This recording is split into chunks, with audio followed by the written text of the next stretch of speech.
ఈ నెల 30 నుంచి తెలంగాణ అసెంబ్లీ సమావేశాలు ప్రారంభం కాబోతున్నాయి. ఇక ఈ సమావేశాలను 5 రోజుల పాటు నిర్వహించే అవకాశం కూడా కనిపిస్తుంది. 29న మంత్రివర్గ భేటీ కూడా నిర్వహించనున్నారు. అసెంబ్లీ సమావేశాల్లో ఉప సభాపతి ఎంపిక, కాళేశ్వరం కమిషన్ నివేదికపై చర్చించనున్నారు. ఆ తర్వాత తదుపరి చర్యలను ప్రభుత్వం తీసుకోనుంది.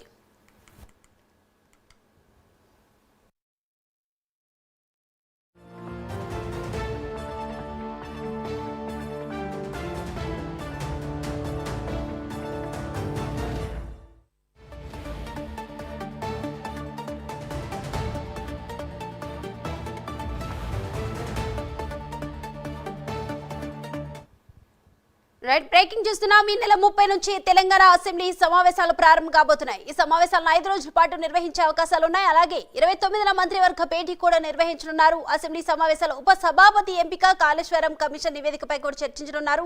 ఆ తర్వాత తదుపరి చర్యలను కూడా ప్రభుత్వం తీసుకోనుంది. ఈ అంశానికి సంబంధించి ఓవరాల్ అప్డేట్స్ అందించడానికి మా ప్రతినిధి నాగేంద్ర సిద్ధంగా ఉన్నారు. నాగేంద్ర.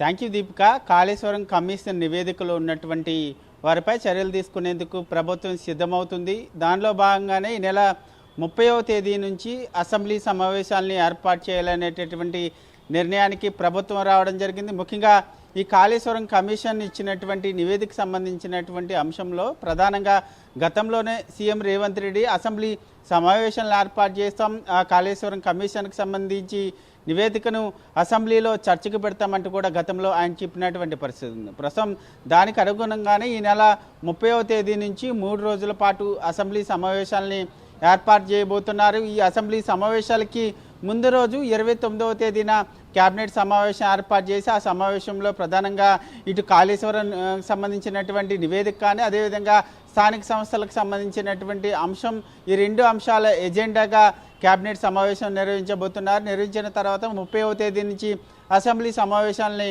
నిర్వహించబోతున్నారు. ఈ 3 రోజుల పాటు జరిగేటటువంటి అసెంబ్లీ సమావేశాల్లో దాదాపు కాళేశ్వరం కమిషన్ ఇచ్చినటువంటి 666 పేజీల నివేదికను ప్రతి సభ్యుడికి, అసెంబ్లీలో ఉన్నటువంటి ప్రతి సభ్యుడికి తెలుగులో ఇవ్వడంతో పాటు ఆ కాళేశ్వరం కమిషన్కి సంబంధించినటువంటి నివేదిక పైన వారి సూచనలను కూడా తీసుకోబోతున్నారు. ముఖ్యంగా ఈ నివేదిక సంబంధించినటువంటి అంశంలో బీఆర్ఎస్ వర్సెస్ అధికార పార్టీల మధ్య మాటల యుద్ధం కొనసాగేటటువంటి అవకాశం కనిపిస్తుంది. ఎందుకంటే ఈ కాళేశ్వరం కమిషన్కి సంబంధించినటువంటి నివేదికలో పూర్తి స్థాయిలో బీఆర్ఎస్కి సంబంధించినటువంటి నేతల ప్రమేయం ఉంది.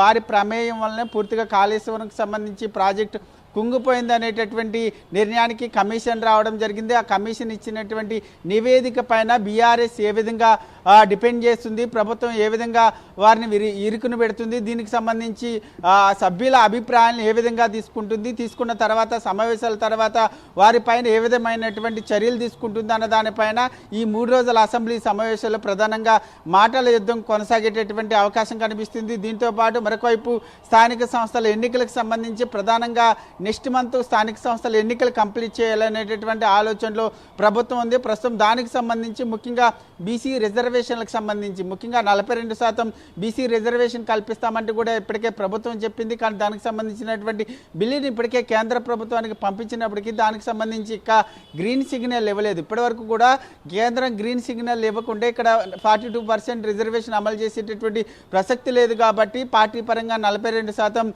బీసీ రిజర్వేషన్ కల్పిస్తే ఏ విధంగా ఉంటుందన్న దానిపైన ఇప్పటికే ఒక కమిటీని సైతం వేసినటువంటి నేపథ్యంలో ఆ కమిటీ ఇచ్చేటటువంటి నివేదిక ఆధారంగా ముఖ్యంగా వచ్చేటటువంటి స్థానిక సంస్థలకు వెళ్ళాలనేటటువంటి ఆలోచనలో ప్రభుత్వం ఉంది. ప్రస్తుతం దానికి సంబంధించినటువంటి అంశం పైన కూడా అసెంబ్లీ సమావేశాల్లో సుదీర్ఘంగా చర్చ జరిగేటటువంటి అవకాశం కనిపిస్తుంది.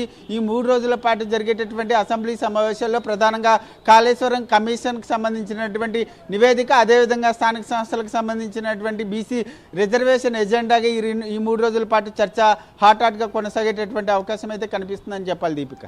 Right, thank you Nagendra.